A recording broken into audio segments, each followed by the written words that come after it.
యువరాజ్ యువరాజ్ పాములున్నాయిరా అని సుధాకర్ అరుస్తూ ఉంటాడు. అమ్మ జగదాత్రి, కౌశికి, ఎవరైనా రండమ్మా అని సుధాకర్ కేకలు పెడుతూ ఉంటే మామయ్య గారు అరవటం మొదలు పెట్టారు. మనం ఇప్పుడు అక్కడెవరం లేరు కాబట్టి ఇక మామయ్య గారు లేచి నడవడం మొదలు పెడతారు అని ధాత్రి చెప్తుంటే, నడవండి బాబాయ్ నడవండి అని కౌశికి చెప్తూ ఇక వాళ్ళందరూ కూడా కిటికీలో నుండి చూస్తూ ఉంటారు. యువరాజ్, మేమెవరమూ లేమని తెలిసి మామయ్య గారు నడవటానికి ప్రయత్నిస్తున్నాడు. నువ్వు అలాగే నటించు. అసలు వెనక్కి తిరిగి చూడకు యువరాజ్ అని కౌశికి చెప్తుంది. అలాగే అక్క అని యువరాజ్ చెప్తాడు. రే యువరాజ్, పాముల్రా, ఒక్కసారి వెనక్కి తిరిగి చూడరా అని సుధాకర్ నడవటానికి ప్రయత్నిస్తూ ఉంటాడు. సుధాకర్ ఆ వీల్ చైర్లో కూర్చొని అలాగే లాక్కుని వెళ్ళటానికి ప్రయత్నిస్తూ ఉంటే, ఆ చైర్ని నేను ఆల్రెడీ లాక్ చేశానని కాచి చెప్తుంది. అదే కదా కాచి మనకు కావాల్సిందని ధాత్రి అంటుంది. కుర్చీ ఏంటి కదలట్లేదు, ఎలాగైనా యువరాజ్ని కాపాడాలి, నేనే నడవటానికి ప్రయత్నిస్తానని సుధాకర్ నడిచి లేవబోతూ మళ్ళీ అలాగే చైర్లో కూర్చుండిపోతాడు. అయ్యో బాబాయ్ నడవలేకపోతున్నారని కౌశికి వాళ్ళు బాధపడుతూ ఉంటారు. అప్పుడే పాములు రెండు యువరాజ్ దగ్గరికి వెళ్తూ ఉంటాయి. అప్పుడే ధాత్రికి ఎందుకో డౌట్ వచ్చి ఆలోచిస్తూ ఉంటుంది. పాములవాణ్ణి వీటికి విషయం లేవు కదా అని ప్రశ్నించినప్పుడు అతను కంగారు పడటం, ఆ పాములు రెండు కోపంతో బుసలు కొట్టడం, ఇక అవన్నీ గుర్తు చేసుకొని అయ్యో అవి కూరలున్న పాములు, ఎలాగైనా యువరాజ్ని కాపాడాలి అని ధాత్రి అరుస్తూ ఉంటుంది. ఏందమ్మి ఏం మాట్లాడుతున్నావు, మరి అబ్బోడు అని వైజయంతి కంగారు పడుతూ ఉంటే, అవునా అవి విషమున్న కూరలున్న పాములా అని కేదార్ వెంటనే పరుగులు పెడుతూ సుధాకర్ దగ్గరికి వెళ్ళి వెనక్కి లాగేస్తాడు. యువరాజ్ యువరాజ్ అని కేకలు పెడుతూ ఉంటే ఒక పాము కేదార్ దగ్గరికి వస్తుంది. అయ్యో నేను ఒకటనుకుంటే ఇక్కడ ఇంకోటి జరుగుతుందే, పోనీలే ఇద్దరు చేస్తారని పైనుంచి ఇదంతా ఆదిలక్ష్మి చూస్తూ అనుకుంటూ ఉంటుంది. యువరాజ్ ఇటు చూడు అని కేదార్ అరుస్తూ ఉంటే ఈ లోపల ధాత్రి వాళ్ళందరూ పరుగులు పెడుతూ అక్కడికి వచ్చి, యువరాజ్ ఇటు చూడు అని ఇక వాళ్ళందరూ కేకలు పెడుతుంటే యువరాజ్ మాత్రం ఫోన్ చూసుకుంటూ అలాగే తిరుగుతూ ఉంటాడు. అయ్యో యువరాజ్కి వినిపించట్లేదేంటి అని అందరూ కంగారు పడుతుంటే అప్పుడే కమలాకర్ అక్కడికి వచ్చి ఏమైంది, ఎందుకలా యువరాజ్ని పిలుస్తున్నారని అడగటంతో పాములని చూపిస్తూ ఉంటారు. అయ్యో ఇప్పుడు ఏం చేయాలి అని కౌశికి కంగారు పడుతుంటే, మీరు కంగారు పడకండి వదిన, కేదార్ నువ్వు వెళ్ళి ముందు ఒక బెడ్షీట్ తీసుకురా అని ధాత్రి చెప్తుంది. వీళ్ళేంటి అందరూ చేతులు ఊపుతున్నారని యువరాజ్ అప్పుడు తిరిగి చూస్తాడు. యువరాజ్ అవి విషం లేని పాములు కాదు, కూరలున్న విషమున్న పాములని ధాత్రి చెప్తుంది. అదేంటి విషం లేని పాములని చెప్పారు కదా అని యువరాజ్ అంటే, వాడు మనకి అబద్ధాలు చెప్పాడు, వీటిలో విషం ఉంది, ఇవి కాటేస్తే నువ్వు చచ్చిపోతావు, వెనక్కెళ్ళని ధాత్రి చెప్తుంది.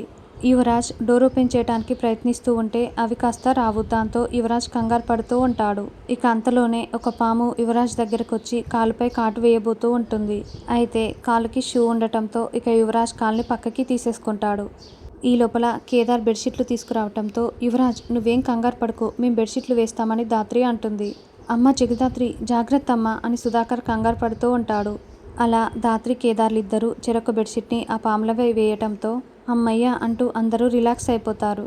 యువరాజ్ ముందు నువ్వు ఈ పక్కకు వచ్చేసాయి అని ధాత్రి చెప్తుంది. చా నేనొకటి అనుకుంటే ఇక్కడ ఇంకోటి జరిగిందే అని ఆదిలక్ష్మి బాధపడుతూ ఉంటుంది. అసలు పాములు ఎలా వచ్చాయి అని కమలాకర్ నిలదీస్తూ ఉంటే, ఇదిగో ఆయనకి కాలు రప్పించడం కోసమే వీళ్ళు తెప్పించారని ఇక జరిగిన విషయం మొత్తం వైజయంతి చెప్తుంది. అయినా ఇలా ప్రాణం మీదకి తెచ్చుకోవటం ఏంటి, ఎవరికి ఏం కాలేదు కాబట్టి సరిపోయింది అని కమలాకర్ అంటే, మేము విషం లేని పాములే ఇవ్వమని చెప్పాము, ఇదిగో కాచికి తెలిసిన వాళ్ళే అంట, అయినా వాడు ఇలా మోసం చేస్తాడని మాకేం తెలుసని నిషియా అంటుంది. అయినా నువ్వెందుకు వెళ్ళావు, కేదార్ వెళ్ళేవాడు కదా అని కమలాకర్ అంటే, మా నాన్న కోసం వాడేంటి వెళ్ళేది, అందుకే నేనే వెళ్ళానని యువరాజ్ అంటాడు. పాముల్ని చూడగానే ఇంతలా భయపడి పారిపోయావు చూడు, అయినా పాముల్ని చూడగానే ప్రాణాలను కూడా లెక్క చేయకుండా కాపాడడానికి వచ్చాడు చూడు, వీడు అసలైన వజ్రపాటి వారసుడు. అసలు నువ్వు వజ్రపాటి వారసుడివేనా ఇంత భయపడుతున్నావు?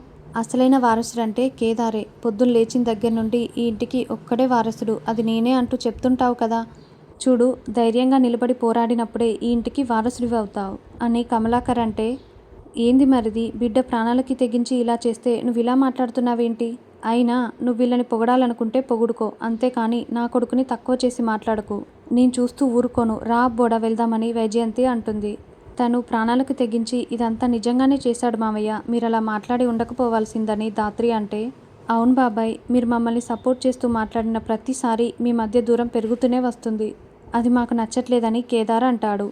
అది కాదు కేదార్, ఈ మధ్య అసలు వాడి ప్రవర్తనే నాకు నచ్చటం లేదు, దీనికి కారణమైతే మీరు అసలు కానే కాదు, అయినా వజ్రపాటి కుటుంబ లక్షణాలు ఏవి వాళ్ళలో కనబడట్లేదు అని కమలాకర్ అంటే, కేదార్ చూస్తుంటే యువరాజ్ కమలాకర్ మామయ్యల మధ్య గొడవలు ఇంకా ఎక్కువయ్యేలా ఉన్నాయి, కాబట్టి వాళ్ళిద్దరూ రాజీ పడేలా మనమే కమలాకర్ మామయ్యతో మాట్లాడాలని ధాత్రి చెప్తుంది. అవును ధాత్రి, ఈ కుటుంబం విడిపోవటం నాకు అస్సలు ఇష్టం లేదు, వెళ్ళి మాట్లాడదాం పదా అని కేదార్ అంటాడు.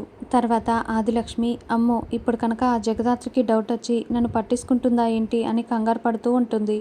అదేంటి పిన్ని గారు, మీరు గుడికి వెళ్తానని చెప్పారు కదా, ఇంకా ఇక్కడే ఉన్నారేంటి, గుడికి వెళ్ళలేదా అంటూ కేదార్ ధాత్రి అక్కడికొచ్చి ఆదిలక్ష్మి నిలదీస్తూ ఉంటారు. అయ్యో నేను గుడికి వెళ్ళలేదేంటి అని ఆదిలక్ష్మి తడబడుతూ ఉంటే, నాకు కాస్త తలనొప్పిగా ఉంటే వెళ్ళలేదని అబద్ధం చెప్తుంది. మరి ఇంట్లో అంత పెద్ద గొడవ జరుగుతుంటే మేమంతా అరుస్తున్నా కూడా మీరెందుకు ఏం జరిగిందని కూడా వచ్చి అడగలేదు అని ధాత్రి కేదార్ నిలదీస్తూ ఉంటే, నాకు వినిపించలేదు, ఇప్పుడు కూడా నాకు కాస్త తలనొప్పిగా ఉంది వెళ్తున్నానంటూ ఆవిడ టెన్షన్ పడుతూ వెళ్ళటంతో ఇక ధాత్రికి డౌట్ వచ్చి ఖచ్చితంగా ఈవిడ హస్తం ఉండే ఉంటుంది. ఆ పాములవాడు తడపడటం, ఇప్పుడు ఈవిడ తడపడటం, సరే ఆలోచిద్దాం తర్వాత చూద్దాంలే అని ధాత్రి చెప్తుంది. అబ్బోడా కోప్పడకబ్బోడా అని వైజయంతి అంటే, అసలు వాడిని ఇంటి వారసుడని మాట్లాడతారేంటి, ఈరోజే నీకు నాకు ఎలాంటి సంబంధం లేదు, నువ్వు కూడా నా శత్రువే అని బాబాయ్కి చెప్పేస్తానని యువరాజ్ అరుస్తూ ఉంటాడు. బాబాయ్ అంటూ యువరాజ్ అక్కడికి వచ్చే లోపల, చెప్పు కాచి చెప్పు, యువరాజ్ని చంపేయాలని కూరలున్న పాముల్ని ఇవ్వమని ఆ పాములు పట్టేవాడికి నువ్వే చెప్పావు కదా, చెప్తావా లేదా అని కమలాకర్ అరుస్తూ ఉంటాడు.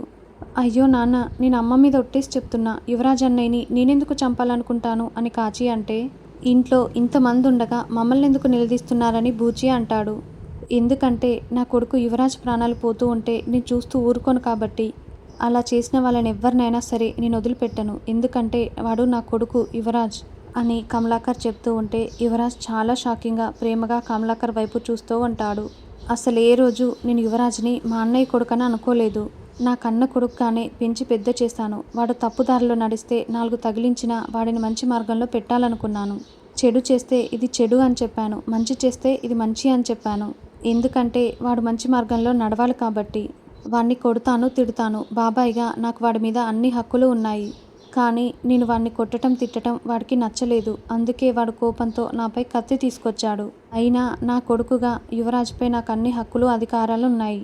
అయినా మేము తిట్టుకుంటాం కొట్టుకుంటాం, రేపో మాపో కలిసిపోతాం, ఇది నాకు నా కొడుకుకి సంబంధించిన విషయం అని కమలాకర్ చెప్తుంటే, అది యువరాజ్, మామయ్య నీ గురించి మాట్లాడినవన్నీ అర్థం చేసుకున్నావా, అది మామయ్య అంటే అని ధాత్రి చెప్పటంతో, బాబాయ్ నన్ను క్షమించు బాబాయ్, నేను నిన్ను చాలా తప్పుగా అర్థం చేసుకున్నాను, నన్ను క్షమించు బాబాయ్, కన్న కూతుర్ని కూడా నువ్వు నా కోసం నిలదీస్తున్నావే, నీ గొప్పతనాన్ని అర్థం చేసుకోలేకపోయాను అని యువరాజ్ కమలాకర్ని హక్ చేసుకొని ఏడుస్తూ ఉంటాడు. వదిన, వీడు క్షమించమని ఏవేవో పెద్ద పెద్ద మాటలు మాట్లాడుతున్నాడు అని కమలాకర్ అంటే, నేను కూడా తప్పుగా అర్థం చేసుకున్నాను, వీళ్ళతో కలిసిపోయారని అపార్థం చేసుకున్నాను, క్షమించండి అని నిషి కూడా అడుగుతూ ఉంటుంది. మాకు దగ్గర కాలేదు, మనలందరినీ కలిసి ఉండమని చెప్పడానికి ప్రయత్నించారని ధాత్రి కేదార్ చెప్తూ ఉంటే, చూడండి మీరిద్దరు ఎప్పుడూ కలిసిమెలిసి ఉండాలి, అప్పుడే ఈ కుటుంబం సంతోషంగా ఉంటుంది.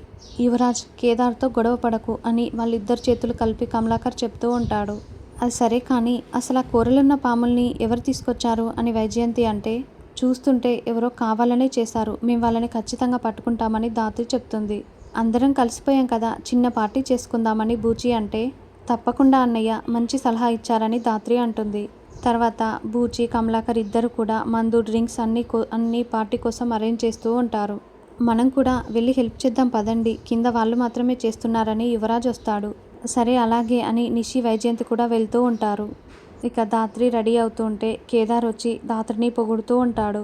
ధాత్రి, ఇది ఖచ్చితంగా ఆదిలక్ష్మి గారి పనే అనిపిస్తుంది, వెంటనే ఆ పాములు పట్టేవాడికి ఫోన్ చేస్తాను, నువ్వు 10 నిమిషాల్లో ఇక్కడికి రాలేదనుకో పోలీసులకి ఫోన్ చేస్తాం, నువ్వు కావాలనే ఎవరో చెప్తేనే ఆ విషం ఉన్న పాములు ఇచ్చావని మాకు అర్థమైంది, నీకెవరైతే డబ్బులు ఇస్తామని చెప్పారో అంతకీ డబ్బులు ఇస్తాము, 20 నిమిషాల్లో నువ్వు ఇక్కడికి వచ్చేయాలని ధాత్రి చెప్పి ఫోన్ పెట్టేస్తుంది.